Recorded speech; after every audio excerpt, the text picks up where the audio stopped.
Hey, Matt Lairden again, Market Mindset Podcast. How are you guys? Today, we got to talk to John Chan. John Chan, he's out of Orlando, Florida. Went to college, studied accounting, became a CPA, got those 3 prestigious letters behind his name, just grinding during COVID.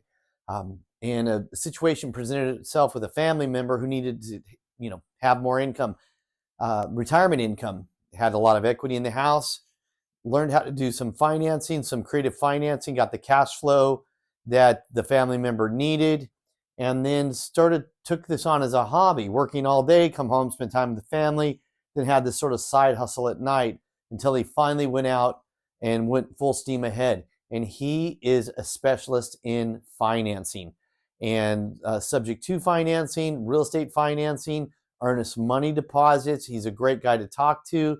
Right now, he's got really more deals than he has money coming in, but he's fine with that. My takeaway today was, we get started and we make some changes, and then we really find out what we want to do. But along the way, there's pivots. An airplane on a flight from LAX to Hawaii's off course 99% of the time, but it's small little pivots, little adjustments that keep it on track. And the same's in our business. So I'd love you to listen to John Chan's story. Super motivating. A younger guy, brilliant young guy. I definitely recommend him for people that are looking for creative ways to finance, also ways to generate more income in the portfolio, how he's using individual retirement accounts with a very specialized trustee to invest in real estate and notes in real estate. So I hope you enjoyed it as much as I did. A real technical conversation, but just solid, good guy, Orlando, Florida, John Chan. Hey, super excited. I want to welcome John Chan to the podcast. He's in Orlando, Florida. He's got a very, very unique niche in the business. And I'm just going to let you sort of share with us what you do, how you got started, and we'll go from there. Sure. Well, thank you for having me on. I appreciate you doing this. So for me, my background is in accounting, graduated with accounting degree. When I got my CPA because I heard it was challenging and you made more money that way. So naturally just did it. It was quite painful to go to work full time and then study at night, but I think it was worth it just because you get those 3 letters and people kind of look at you a little bit different. Instant credibility. Instant Yeah. credibility. And to manage through that, and I know what it takes to become a CPA, it's no small task. Yeah, it was And, definitely experience. and then you bring to your business, which you're going to share with us a little bit, this analytical. I mean, it's black and white. Numbers are numbers. The numbers don't Mhm. lie, as you would say. So back into your business. Tell, Mhm. tell us how you got started. Sure. So I was working in consulting, really working on doing accounting automation for government contractors, and was sitting across from my makeshift desk in my breakfast area at home during COVID because we had just pulled our oldest daughter out of school. My wife was pregnant at the time, and there was a lot of uncertainty. So I had known my dad had some rental properties, so started digging into that and was just running the numbers. And in where I used to live in Northern Virginia, it just didn't make any sense to buy a property unless you were buying for appreciation. They didn't cash flow very well. So Okay. then I said, this doesn't make any sense. So I started digging into how to scale your real estate portfolio. Realized, okay, well, you buy property and you every 5 years you can do a cash out refi. So then just started going big into bigger pockets, YouTube, audiobooks, and started taking all the money, extra money I had, and it's just bought property using the burn method. Okay. Right. And explain BRRRR. A lot of people aren't familiar with that. Explain the BRRRR. Yeah, so it's basically just buying a property, fixing it up, and instead of selling it in a fix and flip, you would just cash out refi. Hopefully, you've run the numbers properly to take all of your money back out, and the thing cash flows 300 to 500 bucks a month after all expenses.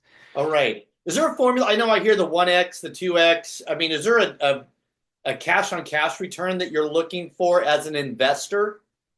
Right now, it's different than when it was when I first got started. At first, if it cash flowed at least a little bit, I didn't care. I just wanted to buy something. Okay. So that's just kind of the route that I went, just not really knowing a ton. Now, those properties cash flow pretty well, But now I'm targeting anywhere between 12 and 15% cash on cash return, Okay. just because, I want to see better, I want to see more cash flow. That's my goal at the moment. Right, right. And explain, just for those who aren't familiar, I understand cash on cash. Explain what Mhm. cash on cash return is for the novice investor, the novice real estate agent, how it might help them to understand what cash on cash return means. Sure. Basically, it is just taking the amount of profit that you're going to get in from the property, multiplying that by 12, and then dividing it by the amount of money that you have to invest in it. So it's just calculating only cash returns on your investment property. Of course, there are a lot of other things, a lot of other reasons why we buy property, Right, but that is the most basic way to just see whether it's something that you should do or not. right. Is that, do you use cash on cash return sort of as a back of the envelope calculation to see if numbers pencil out, then you dig a little bit deeper, possibly? Yeah, exactly. Okay. Yeah. Because for me, cash on cash return, my clients are typically retirees that are transitioning out of multifamily. They want Hmm. less hands-on management, but they Yeah. don't want to pay the capital gains, so they 1031 Hmm. exchange into something a little less hands-on management, like a single Yeah. tenant triple net lease. So what we do is we do a back of the napkin, back of the envelope calculation. This is how much cash you're going to put in after all the expenses. This is the return on the cash you invested at the end of the day. I don't. Is that similar to what you start looking at? Yeah, well, actually, exactly. Because you want to make sure that you're not spending too much time analyzing the property that just doesn't make sense. Yeah, So it's a quick, couple minutes. Does it look decent? If it does, then keep digging. If not, then move on. right. I hear. I mean, I'm out in California, right? So Mhm. your cash on cash return is like -2% when you buy a residential property. But I noticed in the Yeah. Midwest, we like Cabot, Arkansas. I happened across Cabot, Arkansas, and you're getting a 1.5, 2x on Mhm. an investment property that's a residential deal. Uh, Yeah. Before we started, you shared a little bit about your EMD program and you're in the loan business now, working with other investors. Yeah. Talk to us about that. Yeah. So when these fix and flippers come in and they do their projects, they're typically bringing in hard money to cover a large majority of the project. But then those that are experienced don't want to take their own money out of their own account. So then they'll come to people like us who are uh, private money lenders, people that just have money and looking for places to put it to earn pretty good returns on it. So I started doing that for my mom about a year ago. She expressed desire to retire, and just looking through her assets, calculating, okay, if well, this is how much money she wants every single month. This is how long it's going to last her until she runs out of money. So I looked for alternative ways. Couple things. She has a nice house in Northern Virginia. And if you're not familiar with that market, I think it's pretty similar to California, where prices are just through the roof and they're constantly going up. So she had a ton of equity in that house, a super low rate, wanted to make sure that we took advantage of that. So we kept the loan in place and sold her house on a wraparound mortgage. So she ended up becoming the bank, and she gets to keep that difference without having to deal with toilets, repairs and maintenance, any of that. So that was Right. one piece of it. And the second piece is taking the money that she had in old retirement accounts that were scattered all over the place, Okay. moving them into a self-directed retirement account, and then use that money to fund people's fix and flips. Okay. So, coming from sort of the Wall Street background and self-directed retirement accounts, who are you using as the custodian?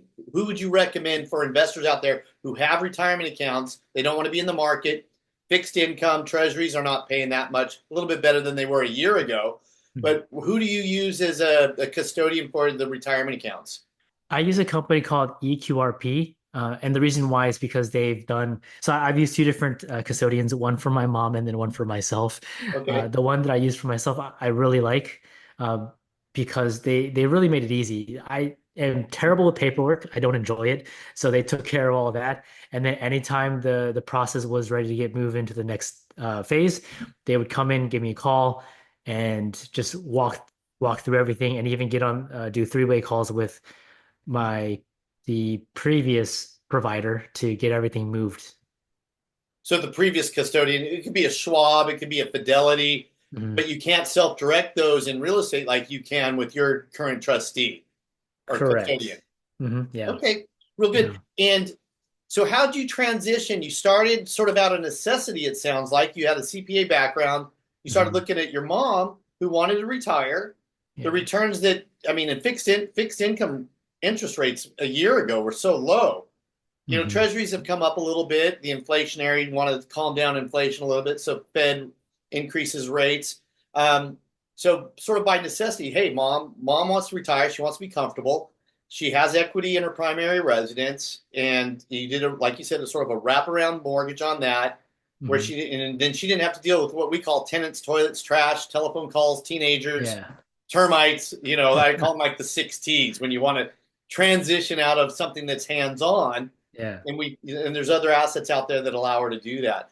So she got comfortable, and then you sort of cookie cutter that to start working with investors. How'd you find your investors, or were you using your own capital, So for the wraparound mortgage? or just or your business right now as it Oh, stands? okay. Yeah, so I had success with my mom in getting retired, and um, I went back home to Northern Virginia to go to a friend's wedding, and sat at the group with all these people that I grew up with from high school and college, and I'd been posting on Instagram and social media like we were supposed to be doing, and they said one of my best friends looks at me and says, I have money in a CD that's about to come due. I see what you're doing, but I'm kind of lazy. I don't really want to learn all the things that you've learned. And I said, no problem. How much do you have? And what kind of return would you be happy with? And just ballpark numbers that I have $100,000 and I'd be happy with 10% annualized. So I said, no problem. I can help you. And just understanding how much work he did not want to do. I just had existing properties that had tons of equity. So I placed liens, second position liens on three of my properties to cover his loan amount, protected him, made sure that he got all the security documents that any lender should. Everything went through title, and then now he's getting a good return. And I just took his money and have reinvested all of it. Outstanding. And where how does your how where does your profit come from? Where are your margins being generated? So at first with his money, what I did was I took his money and then I used that to go out and buy additional property. But now I've kind of pivoted and have because when you buy property, it's great, but septic tanks, trees that have to get cut down, chimneys that have to get rebuilt, like that just eats into your cash flow. So I have spent my entire, before 3 months ago, I spent my entire investing career thinking that buy and hold properties was the way to go, but have changed, and have now done the lending for my piece. So now it is taking any money that I get from friends and family and splitting the profits with them. So now they're beating the 10% annualized rates that I was giving out before. Outstanding, outstanding. Do you take outside investors for those out there who have a retirement account that aren't happy with the returns or feel like this maybe the stock market's a little frothy? Are you taking Mhm. outside investors right now? Do you have projects that you're funding through outside investors, or is strictly sort of a family office for family resources? So it's just been for family and friends, just because I've known these people for 20 years, right? It's very easy for us we have that relationship, we have that trust built in. For anybody who's outside that I don't know, would be happy to help them.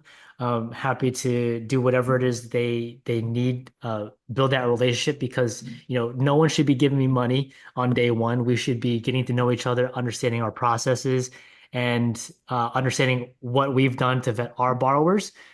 So yeah, like I'm definitely open to people that have money that they want to deploy. Is it a matter of too much money chasing too few deals, or are there still a lot of good deals out there right now in the market? There's still a lot of good deals as long as you know how to find them. Right. Geographical preferences for investment properties? I mean, do you go nationwide? Do you prefer being in your own backyard, East Coast? So this is one of the things that I messed up on when I first got started. I had ADHD. I started in one market. Then before things got really, systematized and organized, I would jump to another market. So right now I am really focused on the Sun Belt states, as well as Akron, Ohio, just because I have properties there. But really mainly focused on the states where it's warmer. You don't necessarily have to deal with snow and snow. Right, right. Same in my business. We look at Sunbelt because I do not want to have to deal with snow on rooftops. I mean, Yeah. and so the Sun Belt's a great place. Again, we sort of specialize in single tenant, triple net leases, 7-Elevens, advanced auto parts. We like pets, parts, and paints. But again, in the Mhm. Sun Belt, you go too far north, you've got a whole nother, animal with weather. So you like Yeah. Sun Belt. You found a Mhm. niche there in what, Akron, Ohio? Because Yeah. you have a cluster of properties there. Hmm. Okay. Yeah. How do you find your deals right now? Are people coming to you? Yeah, so at this point, I have a network of borrowers who are vetted, tested, verified. Facebook stalk them to make sure that people, I can get to understand what their experience has been like.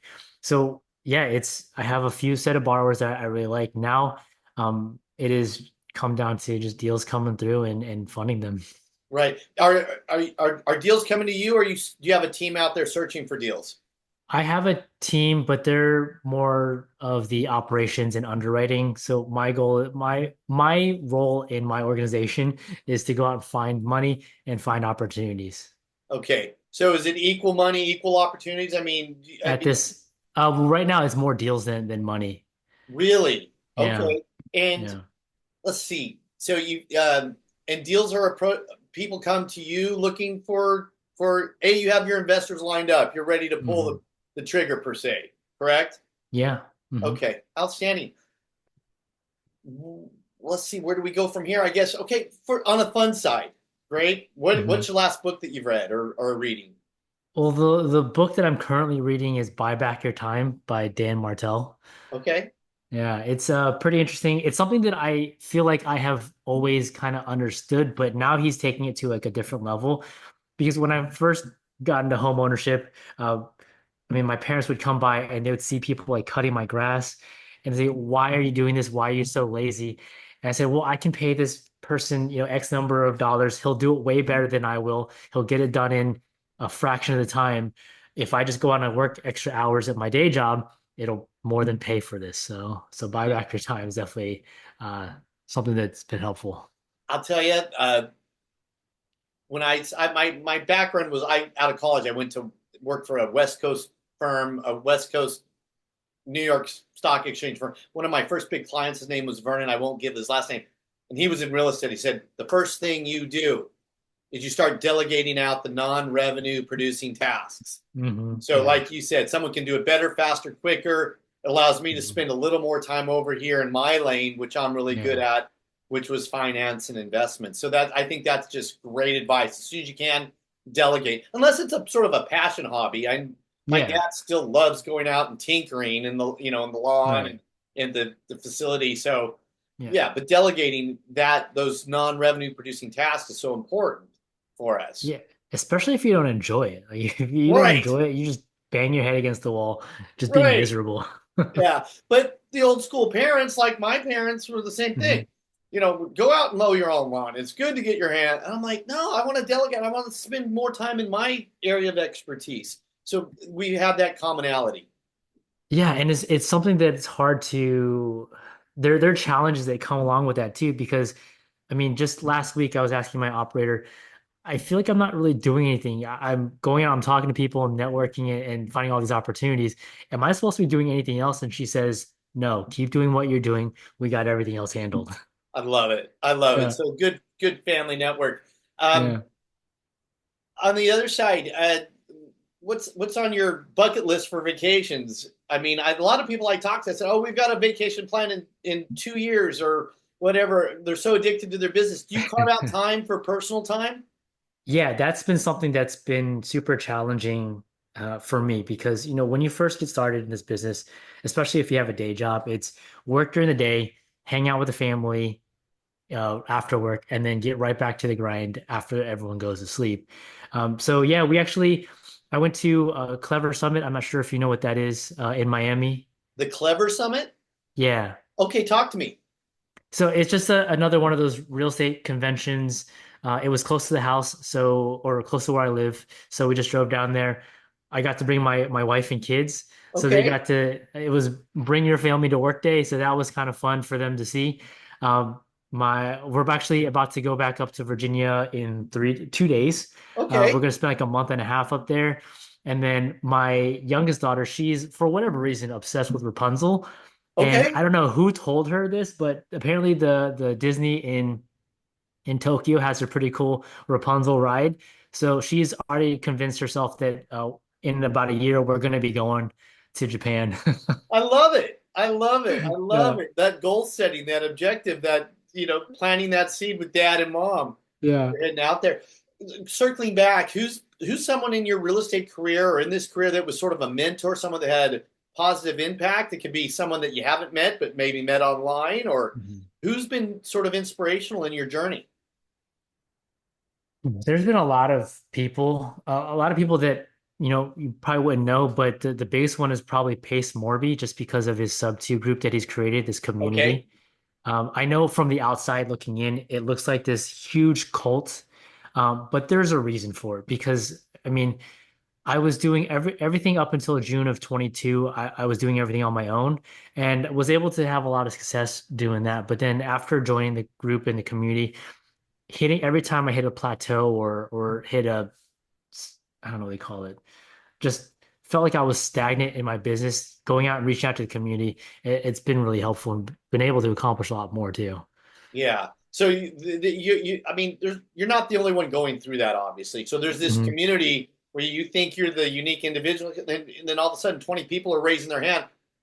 Yeah. John, I'm going through it too. I've hit Yeah. this plateau. What's the next Mhm. level? What's next? Right. And constantly challenging ourselves. And if as a CPA, and we're sort of go-getters out there, Hmm. and delegating such a challenge. Yeah. And it's like I can teach this person how to do it, or I can just do it myself. And that's always been a challenge for me. And letting go and letting these, my staff make some mistakes, Hmm. so that they're in the learning process too. So that's hyper important. So let's see. You're there in Orlando, correct? Yes. So what do we have? Miami Marlins? Any sports teams you follow in particular? Oh, this is a painful subject. But I used to be a Washington Redskins fan. Now that the Commanders. Okay. When I was growing up, NFC East was killing it, winning Super Bowl after Super Bowl. And then after John Kent Cook passed away, everything kind of Yeah. just went downhill. But honestly, after going on this journey, just being so hyper focused in building a business, I have kind of walked away from sports. I watched the Capitals, which I was a huge fan of, win the Stanley Cup. Okay. I remember standing there in the middle of DC, just looking around. Everyone's going nuts and like this. It's never going to get better than this.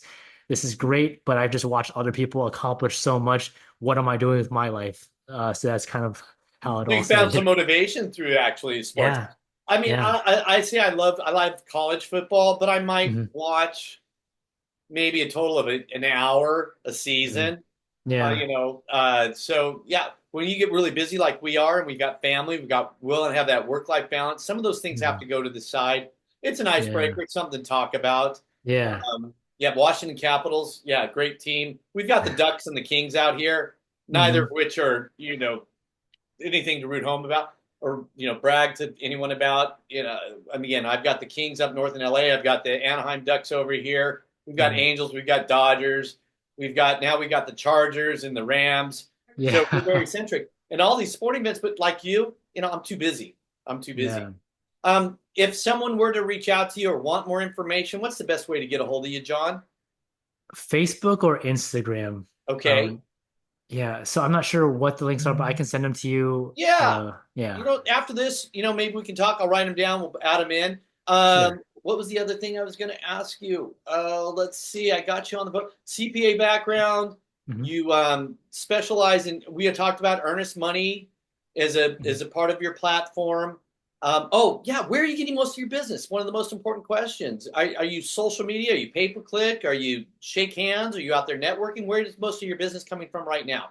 Yeah, networking. I do social media just because you're supposed to, and at some point I want to pass that on to someone. Okay, But I would say networking is 100% where I find most of my opportunities because there's nothing like, I mean, this is as close to face as you can get, but right. you can meet so many people, you get to know people, find out what others are doing and find some common ground. So definitely networking is how I find my deals. Yeah, and it's one of those things. But if when you're confident what in your skill sets, it's Mm, networking. It's creating that. I love face to face. This is again like it's about as close as we can get. I'm on yeah. the West Coast. You're back there on the East Coast. But yeah, Hmm. networking is a huge part of the business, and it's always, hey, who do you know? Who do you know that might Yeah. need the services that I provide? And then finding synergies with people sort of in your sphere. They might not Yeah. be in your exact same business. You work with a lot of real estate agents, or how does that work? I don't really work with real estate agents. I had tried that. My main focus at the moment is lending, and that's through people that are doing fix and flips, and hard money lenders as well. Okay. Yeah. All right. Yeah. And obviously, you're very good at due diligence. You pencil the numbers. That CPA background comes in real handy, takes the Hmm. emotion out of the investing, which, Yeah. is sometimes so hard to do. And then again, you have people with capital, but they don't want to dive in too deep on their own. They just want to say, hey, John, can you manage our money for us? And Yeah, and that's that's been the most fun part about it for me is because money is just like a number. And so how do I make this number grow as efficiently and as safely as possible without having my friends and or family have to deal with any of it? So that's been a ton of fun. Yeah, so you're a problem solver. You're Mhm. providing a service. They're happy. You're generating, you ask them, like you said early on when we started talking, what type of return are you targeting?